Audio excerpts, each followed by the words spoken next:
नमस्कार दोस्तों, मैं हूं डॉक्टर BM बघेल। सबसे पहले मेरे चैनल को लाइक, सब्सक्राइब और शेयर कर दीजिए। दोस्तों, स्टॉक को पहचानना ही एक इन्वेस्टर के लिए सबसे ज़्यादा जरूरी। एक स्टॉक है quality power electrical equipment limited. इस स्टॉक ने जितना IPO गेन नहीं दिया, ज़्यादा इस स्टॉक ने लिस्टिंग के बाद रिटर्न दे दिया। अगर आपने ट्रैक करते होंगे बारीकी से तो आपने देखा होगा 200-250 रुपए चलने वाला ACR का 52 किलो 268 रुपए है। मात्र 3 महीने में, फरवरी की लिस्टिंग है, 3 गुना के करीब हो गया।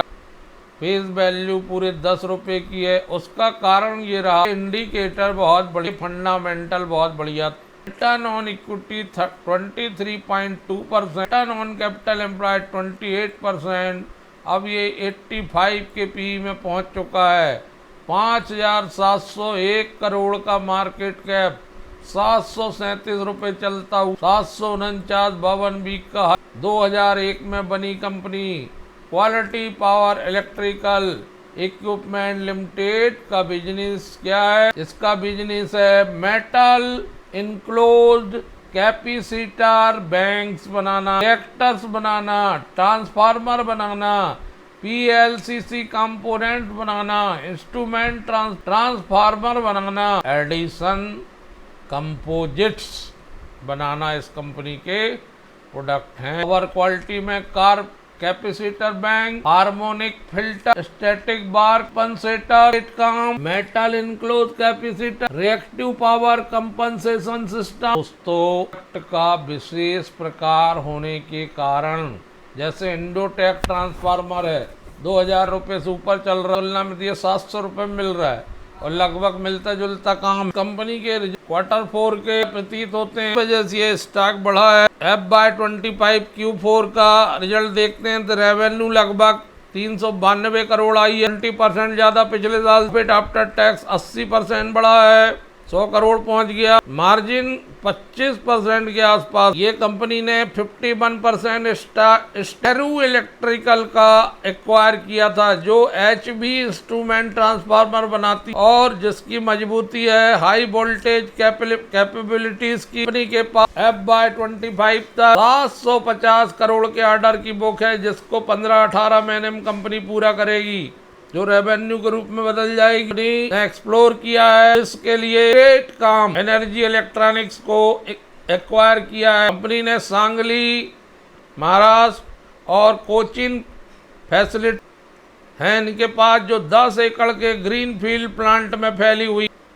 और कंपनी जो IPO से पैसा जुटाया है कंपनी ने, और प्रमोटर ने जो लोन लिया है, वो इस फैसिलिटीज में कंपनी लगाएगी। ग्लोबल डिमांड है और इसका एक्सपोर्ट का भी अच्छा कारोबार, 70% प्लस सेल्स करती है ये एक्सपोर्ट के लिए 100 से ज्यादा कंट्रीज में। ग्लोबल डिमांड में HVDC, फैक्टेट काम और smart grid solution position. Q power company का लो डेप्ट इक्विटी रेशो है 0.1x का, और कंपनी के पास IPO का पैसा आ गया है, तो बचा कुचा लोन भी कंपनी चुका सकती।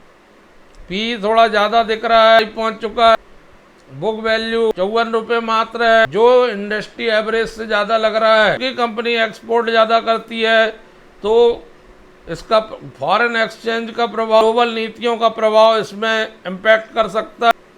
कंपनी का कंपटीशन मुख्य रूप से ABB और सीमेंस इंडिया लिमिटेड से। रॉ मटेरियल की बढ़ती कास्ट का बढ़ना इसके मार्जिन को प्रभावित कर सकता है। 737 रुपए पहुंच चुका है। इसमें एक स्ट्रिक्ट स्टॉप लॉस लगा के शॉर्ट टर्म और लॉन्ग टर्म के लिए रखा जा सकता है। 2030 तक इसका टारगेट 1200 रुपए आसानी से पहुंचेगी। की विशेषता यह है कि उसके पास स्ट्रांग ऑर्डर बुक है, कैपेसिटी एक्सपेंशन कर रही है, जो अपने से नीचे दर्जे की कंपनियां हैं उनका एक्विजिशन कर रही है, और ग्रिड मॉडर्नाइजेशन और रिन्यूअल्स में काम कर रही। फैक्टर देखते हैं मेन कंपनी स्ट्रांग मार्जिन है, कंपनी का डाइवर्सिफाइड प्रोडक्ट पोर्टफोलियो है, ग्लोबल रीच है, सॉलिड फाइनेंशियल हेल्थ, थोड़ा सा रिस्क, हाई वैल्यूएशन, क्रियान्वयन की भी थोड़ी रिस्क है, कैपेक्स को फॉरेक्स एक्सपोजर है कैपेक्स में, ये थोड़ी चिंता की बात है। इन कंपनी के जो नए युक्तिकरण हैं, एक्विजिशन है, उनका फायदा कंपनी को अवश्य मिलेगा। एनर्जी इलेक्ट्रिक और 5 साल में और बढ़िया पोटेंशियल ग्रोथ उभर के सामने आएगी और कंपनी पावर इंफ्रास्ट्रक्चर मॉडर्नाइजेशन बेहतर बनाएगी। कंपनी में अगर इन्वेस्ट करने की बात की जाए तो इन्वेस्ट किया जा सकता है, क्योंकि इसका लॉन्ग टर्म में अच्छी पोटेंशियल ग्रोथ आने की संभावना। वैल्यूएशन का रिस्क है तो पी ज़्यादा हो चुका है, वैल्यू भी ज़्यादा हो चुकी है। लेकिन एक बैलेंस अप्रोच 20-20 25-25 करके सिप मोड में इकट्ठा किया जा सकता है। एवरेजिंग करना चाहिए ताकि जो वॉलेटिलिटी है उसका सामना किया जा सके। पीयर्स की बात करें तो जेई, टी&डी, एबीबी इंडिया में इसके पीयर्स हो सकते हैं और बहुत कुछ इस बात पे निर्भर करता है कि इन्वेस्टर का सेंटीमेंट क्या, टेक्निकल चार्ट ट्रेंड्स क्या हैं, ये बातें भी स्टॉक को प्रभावित कर। समझता हूँ कि इसमें जिस टाइप की ग्रोथ आई है, स्ट्रिक्ट स्टॉप लॉस लगाकर इसका फायदा उठाया जा सकता है। 53.91% प्रमोटर की हिस्सेदारी, % FII, 8.76 म्यूचुअल फंड, 6.77 पब्लिक की हिस्सेदारी नाम मात्र की होने के कारण ये स्टॉक में बहुत ज्यादा तेजी से वृद्धि देखने को मिल रही है। 6.57 एक इंस्टीट्यूशनल इन्वेस्टर। कुल मिलाकर दोस्तों स्टॉक बहुत बढ़िया लगा। आज स्टॉक ने 10% की दौड़ लगाई है और पिछले एक महीने में ही 60% बढ़ चुका, पिछले 3 महीने में 90% बढ़ चुका है और वॉल्यूम भी बहुत जबरदस्त आ रहा है। 30,48,147 शेयर ट्रेड हुई के ने जो IPO से पैसा उठाया कितना बढ़िया उपयोग कर पाती है, उस पर भी रिटर्न ऑन कैपिटल एम्प्लॉयड और रिटर्न ऑन इक्विटी निर्भर करेगी। हाईएस्ट रिकवरी की, लेकिन 52 भी डर या भय की स्थिति नहीं है। इस स्टॉक पर एनालिसिस करिए। धन्यवाद।